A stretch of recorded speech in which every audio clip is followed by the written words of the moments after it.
Hello, everyone.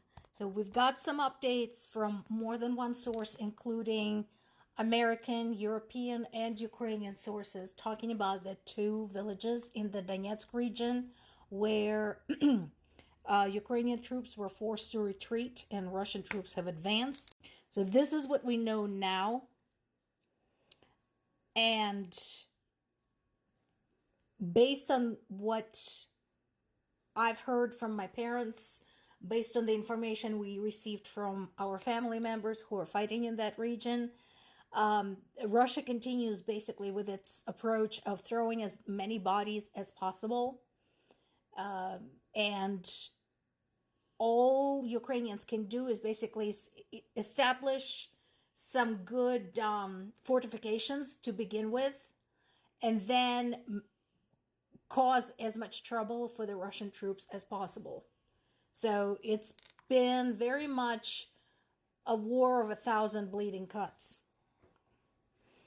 That said, there's multiple reports about the power outages in Kursk. We're going to talk about this a little bit later.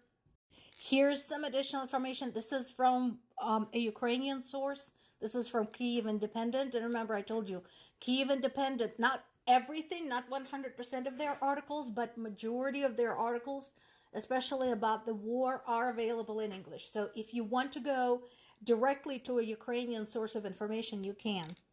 So this is their summary.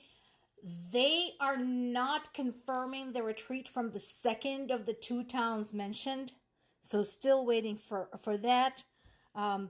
We have heard about the attacks on the 3 Russian airfields. So this goes a couple of days ago. And damaged some very expensive bombers over there. There has been a confirmation by Ukrainian military of the strike against an oil refinery in the Kursk region. And this next point is interesting. Rebels in Mali claim to have killed and injured dozens of Russian mercenaries.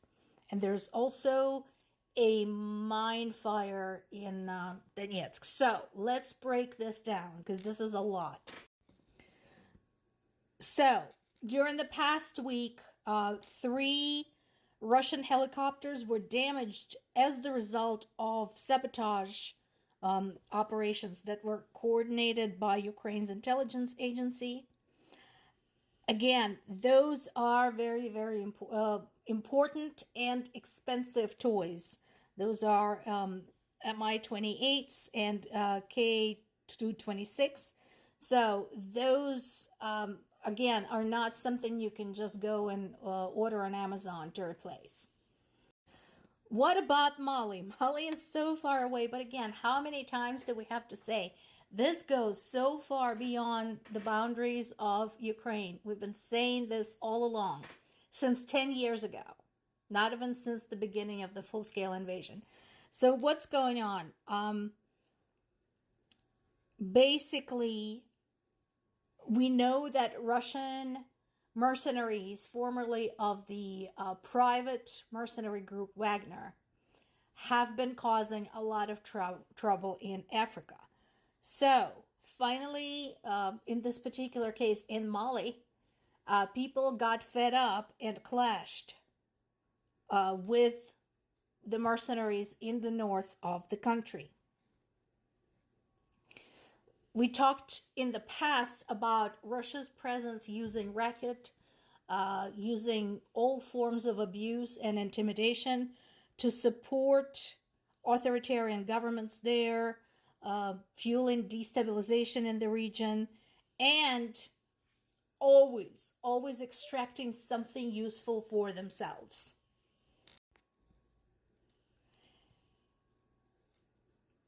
The rebels in Mali didn't just clash with the Russian mercenaries, but also with the official troops from their country.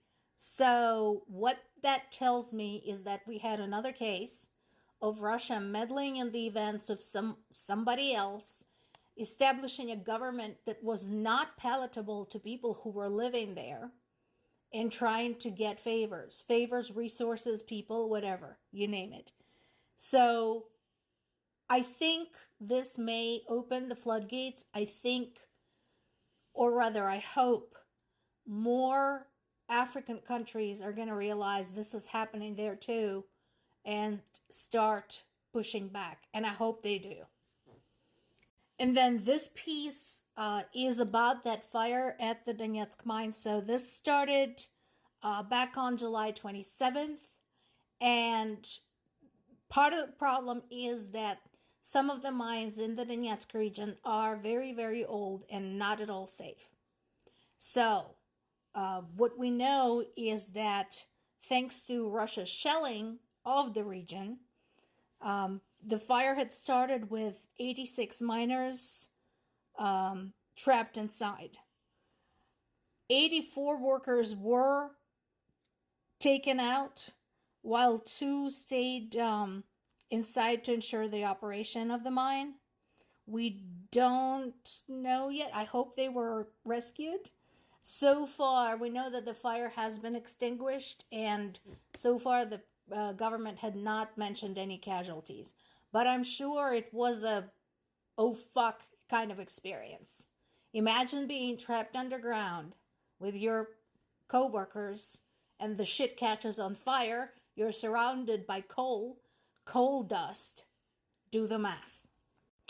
High-ranking Russian officials and businessmen keep meeting with the untimely and mysterious end. I'm not sure what is up with that.